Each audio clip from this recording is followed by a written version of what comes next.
بسم اللہ الرحمن الرحیم والحمد للہ رب العالمین والصلاة والسلام علی سید المرسلین وعلی آلہ وصحبہ اجمعین، اما بعد۔ محترم ناظرین کرام، احکام دین کا پروگرام پیش خدمت ہے۔ آپ کے سوالوں کے جواب ہم کتاب و سنت کی روشنی اس میں پیش کرتے ہیں۔ تو آئیے آج ایک اس سوال کی تکمیل کر لیں جو ہم پچھلے حلقے میں مکمل نہ کر سکے تھے۔ سوال متعلق تھا وباؤں سے متعلق تھا، بلاؤں سے متعلق تھا۔ اگر کوئی مشکل ایسی آ جاتی ہے تو لوگوں کو کیا کرنا چاہیے؟ ہم بتا رہے تھے کہ یہ اللہ کی طرف سے ایک آزمائش ہوتی ہے جس میں انسانوں کو صبر سے کام لینا چاہیے اور ان احکامات پر عمل کرنا چاہیے جس میں لوگوں کے لیے نفع ہو، جو لوگوں کی بھلائی کا ذریعہ ہو۔ آج کل جو یہ بیماری کرونا وائرس کی پھیلی ہوئی ہے، اس میں بھی ہمارے اوپر بہت سارے احکام واجب ہوتے ہیں۔ ہم شاید سوچتے ہوں کہ ہم جیسے پہلے کھلے ہوئے تھے، آزادی سے چلتے پھرتے تھے، یہ ہمارے لیے ابھی بھی ایسا نہیں ہے۔ حقیقت یہ ہے کہ اس سلسلے میں سمجھدار لوگ، صحت کے اصولوں پر عمل کرنے اور کرانے والے لوگ، اس طرح سے ہیلتھ منسٹری کے لوگ اور اسی طرح سے اوقاف والے بھی، یہ ساری منسٹریاں اور اسی طرح سے حیات اور کمیٹیاں مل کر کے ایک ایسا نظام بھی وضع کرتی ہیں، اور ہر حکومت کی ایک ذمہ داری بھی ہوتی ہے کہ اپنے رعایا کے لیے ان کے حفظان صحت کے اصولوں پر عمل کرانے کے لیے کوشش کریں، اور جو چیزیں ان کو محفوظ رکھ سکیں، اس کی جان کو، ان کے مال کو، ان کی عزت و آبرو کو بچانے کے لیے جو ذرائع ہوتے ہیں ان سب کا استعمال کرتی ہیں۔ موجودہ وقت میں جب یہ کرونا وائرس پھیلا ہوا، اس کے لیے بھی بہت سارے احکام نافذ کرنے پڑتے ہیں جن پر عمل کرنا ہر مسلمان کے لیے ضروری ہے، اس لیے کہ اسلام کا ایک بہت بڑا تقاضا یہ ہے کہ اس کے ضروریات میں سے ہے، واجبات اولیہ میں سے ہے کہ لوگوں کے جانوں کی حفاظت کی جائے۔ اگر ایسی کوئی چیز آتی ہے تو آپ جانتے ہوں گے ایسے مشکل اوقات میں حکومتیں ان اپنے رعایا کو بچانے کے لیے، عام لوگوں کے خیر کے لیے بہت سے قوانین وضع کرتے ہیں۔ انہی میں سے ہم نے ابھی پچھلے ایک حلقے میں بتایا ہے کہ مسافہ کرنے نہ کرنے کا بھی ایک حکم ہے صحیح شریعت میں۔ اگر یہ چیز دلوں کو قریب کرنے کے لیے ہے اور اگر یہی ذریعہ بن جائے لوگوں کے وفات کے لیے، بیماری میں پہنچانے کے لیے، تو اسے رک جانا ضروری ہے۔ جیسا کہ حکومتیں اس کو واجب بھی کرتی ہیں کہ آپ کے پاس جب یہ بیماری پھیلی ہوئی ہو تو آپ ہاتھ نہ ملائیں، ایسی کسی چیز پر ہاتھ نہ رکھیں جہاں پر اس کے وائرس پائے جاتے ہوں یا اس کے پھیلنے کا خطرہ پایا جاتا ہو۔ تو ایسی صورت میں وباؤں پر کنٹرول کرنے کے لیے جو حکومت کی طرف سے اعلانات ہوتے ہیں ان پر عمل کرنا ایک شرعی واجب ہے، شرعی ضرورت ہے۔ شریعت خود کہتی ہے کہ اپنے آپ کو ہلاکت میں نہ ڈالو، لا تلقوا بأیدیکم الی التہلکہ۔ ایسے ہی شریعت میں حکم ہے کہ کسی بیمار کو کسی صحت مند پر پیش نہیں کرو، اس لیے کہ اس سے اگر اس کے عدوہ ہو سکتا ہے، وائرس اس کو پہنچ سکتا ہے تو اس کو دور رکھنا چاہیے۔ یا ایسے ہی وائرس کو دور رکھنے کے لیے جتنے اسباب و علاجات ہوتے ہیں ان کو نافذ العمل ہونا چاہیے۔ تو میں بتا رہا تھا کہ وباؤں کے پھیلنے کے وقت جو قوانین حکومت کی طرف سے لگتے ہیں وہ انسانوں کے خیر اور بہبودی کے لیے لگائے جاتے ہیں،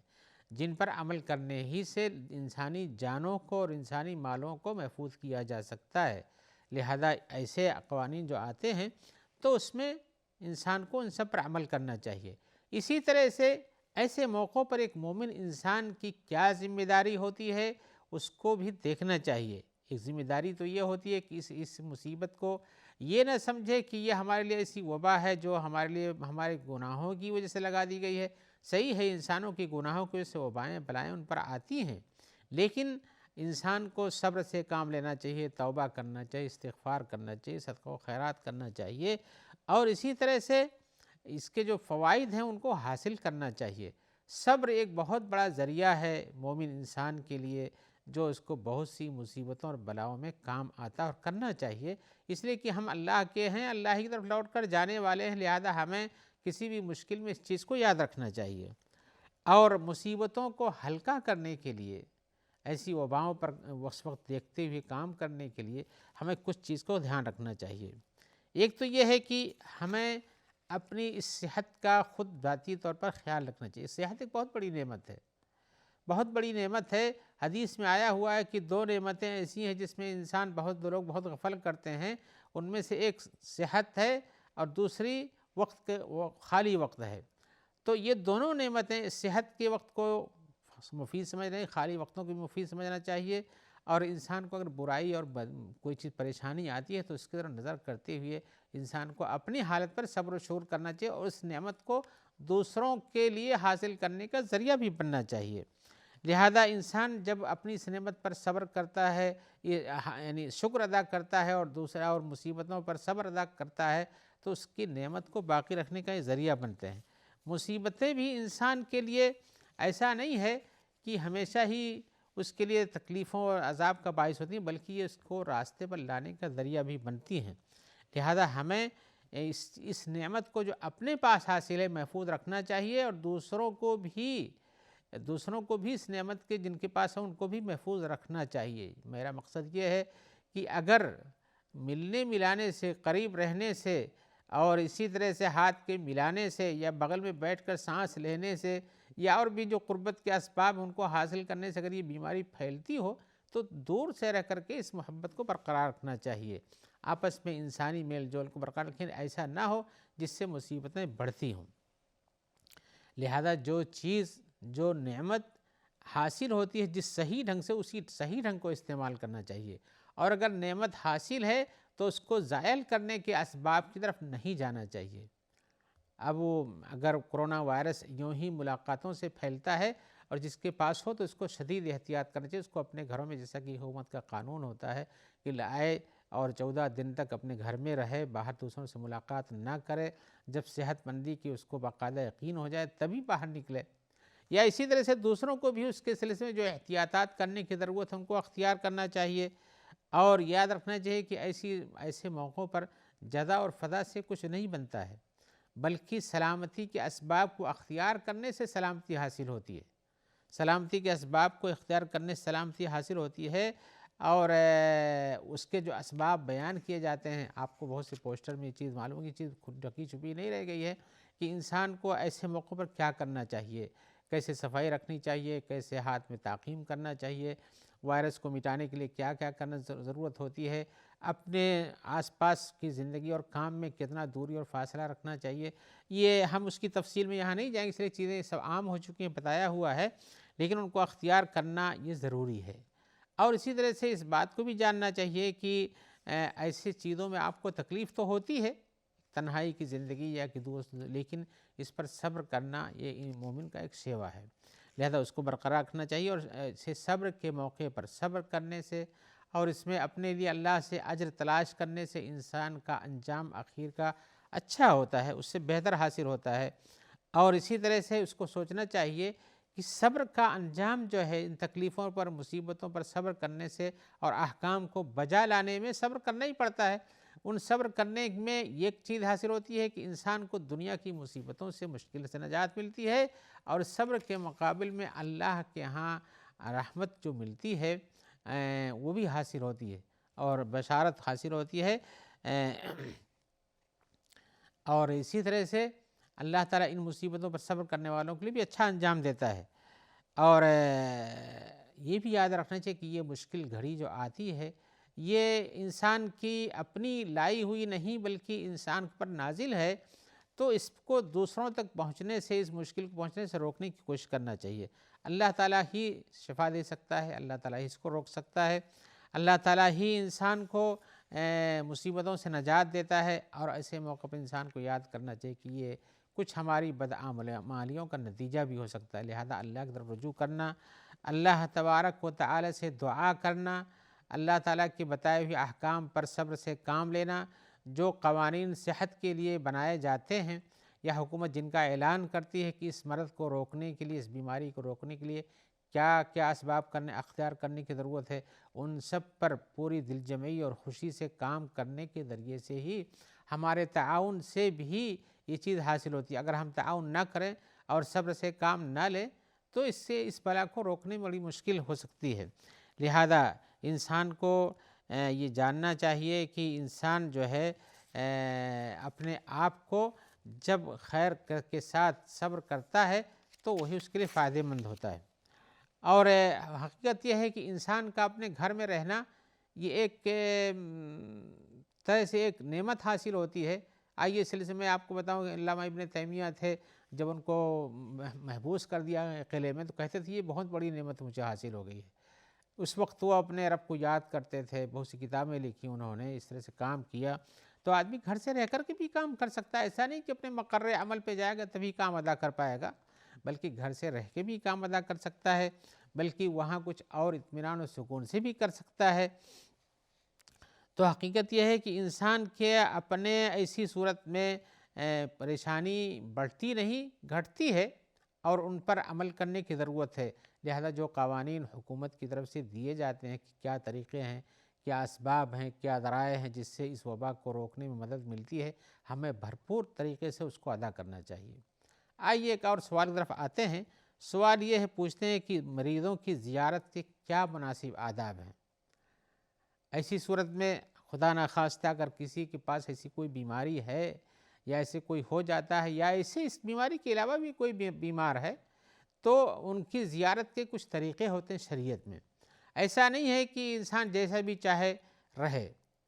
آئیے ہم ان آداب کو بیان کرنا چاہتے ہیں، اور حدیث میں اس طرح سے ان کے آداب بھی بیان، جیسے شریعت میں بہت سی چیزوں کے آداب ہیں، اس میں مریضوں کی زیارت کے بھی آداب پائے جاتے ہیں۔ حدیث میں آیا ہوا ہے،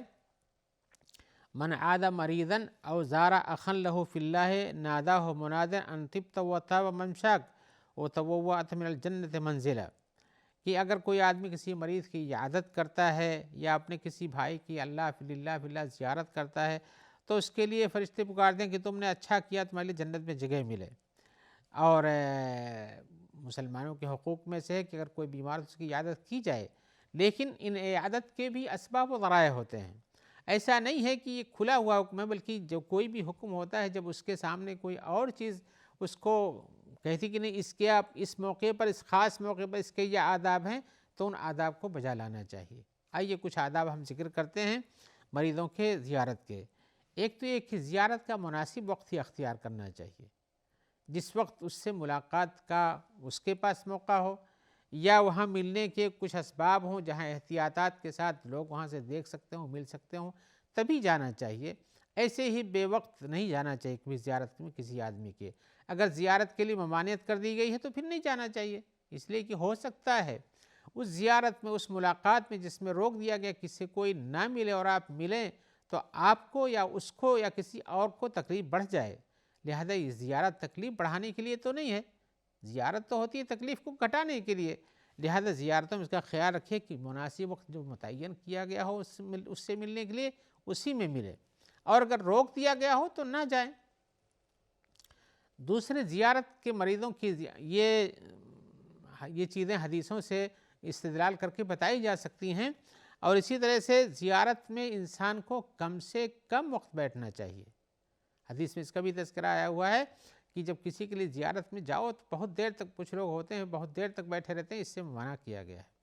انسان جائے اس لیے کہ کبھی مریض انسان کو ہو سکتا ہے اس کی زیارت سے اس کو دوسری کوئی تکلیف اور تیسری کوئی تکلیف اس انسان کی زیارت سے پہنچ جائے، جیسے اس کے پاس بیماری یہ نہ ہو لیکن اس کی زیارت سے اگر اس کے پاس کوئی متعدی بیماری ہے تو پہنچ سکتے، لہذا ایسے انسان کو تو زیارت کرنے سے بچنا چاہیے۔ اور اگر کوئی زیارت کے لیے جاتا ہے تو مختصر وقت بیٹھے، جلد ہی نکل جانا چاہیے وہاں سے، تاکہ اس کے لیے بھی تکلیف کا باعث نہ ہو۔ بسا اوقات مریض جو ہے اس کا متحمل نہیں ہوتا ہے۔ اور ایسے ہی زیارت کرنے کے وقت انسان کو اپنی نگاہیں پست رکھنی چاہیے، اس لیے کہ وہاں پر بہت سے لوگ ہوتے ہیں اور ہو سکتا ہے کہ مناسب وقت نہ ہو یا اس پوزیشن میں نہ ہو جہاں اس سے ملا جا سکے۔ دوسرے، کم سے کم سوال کرنا چاہیے۔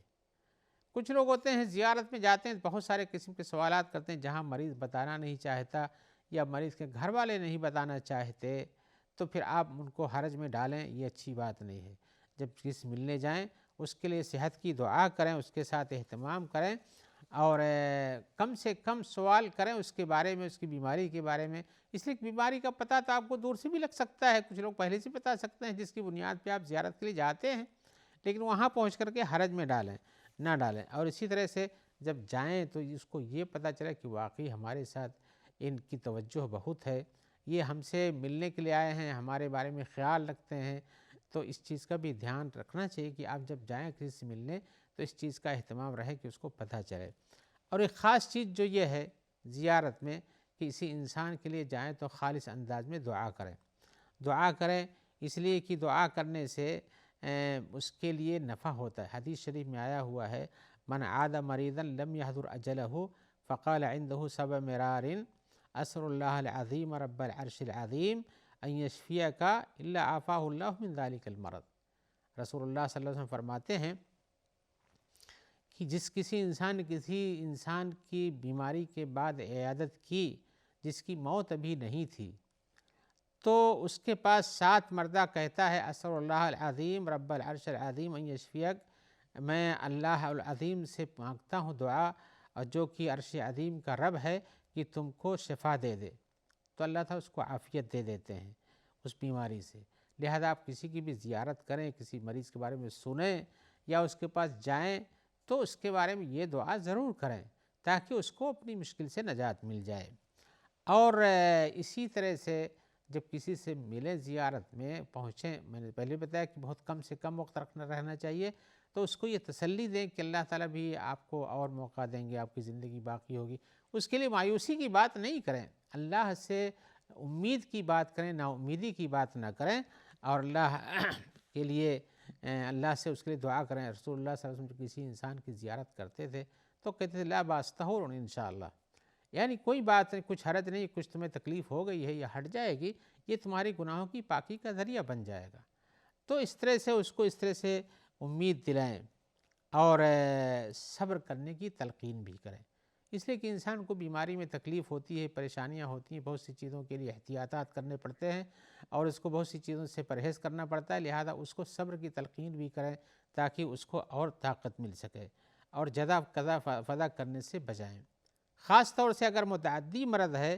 تو پھر اس کے بعد جانے سے بچیں، اس لیے کہ اس کے لیے بھی تکلیف دہ اور آپ کو بھی تکلیف، اور آپ کی تکلیف سے کسی تیسرے کو بھی تکلیف ہو سکتی ہے، لہذا ایسے حالات میں اس کے پاس نہیں جائیں۔ حدیث میں آیا ہوا کہ کوئی کسی بیمار آدمی کو کسی صحت مند انسان پر نہیں پیش کرو تاکہ اس کو بیماری نہ لگ جائے۔ آئیے ہم اسی جواب کے ساتھ آپ سے امید رکھتے ہیں کہ زیارت کے آداب کو آپ ملحوظ رکھیں گے، اور اسی طرح سے جو قوانین حکومت کی طرف سے دیے جاتے ہیں صحت مندی کی زندگی کو اختیار کرنے کے لیے، بیماریوں میں بچنے کے لیے، وباؤں کے پھیلنے سے روکنے کے لیے، آپ کو اس میں بھرپور تعاون کرنا چاہیے۔ یہی شرعی تقاضا اور شرعی واجب ہے۔ اللہ تعالیٰ ہمیں اچھائیوں کی توفیق دے، بیماریوں سے نجات دے، وباؤں سے بچائے، بلاؤں سے بچائے سارے سننے اور دیکھنے والوں کو، اور ہمارے ان سارے ساتھیوں کو جو ہمارے ساتھ کام کرتے ہیں اور جن کا تعاون ہمارے اس پروگرام میں شامل رہتا ہے۔ السلام علیکم ورحمۃ اللہ وبرکاتہ۔